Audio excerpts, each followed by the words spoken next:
નમસ્કાર મિત્રો સ્વાગત છે તમારું આજના નવા વિડીયોમાં અને અમારી ચેનલમાં।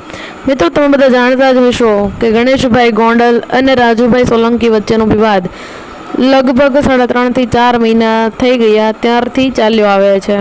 તો મિત્રો હવે જોવું એ રહ્યું કે ગણેશભાઈ ગોંડલ પોતે જેલમાં છે અને તે ચૂંટણી લડવાના છે એવા સમાચારો વાયરલ થઈ રહ્યા છે અને તેમના પિતા જે છે જયરાજભાઈ જાડેજા કે જે પોતે અગાઉ ધારાસભ્ય રહી ચૂક્યા છે અને તેમના ધર્મપત્ની હજુ હાલમાં અત્યારે ધારાસભ્યના પદ ઉપર છે અને આ તેમનો જે દીકરો ગણેશભાઈ ગોંડલ તેમણે જે રાજુભાઈ સોલંકીના દીકરાને જે કાંઈ જૂનાગઢમાં તે વિશે કાંડ થયો હતો તો તેને લઈને અત્યારે ગણેશભાઈ ગોંડલમાં છે, છતાં પણ તે ચૂંટણી લડવાના છે। પરંતુ ગોંડલ નાગરિક સહકારી મંડળીની જે ચૂંટણી છે તે લડવાના છે અને આ ચૂંટણીમાં 11 નામો સામે આવ્યા છે અને તેમાંથી એક નામ ગણેશભાઈ ગોંડલનું પણ છે।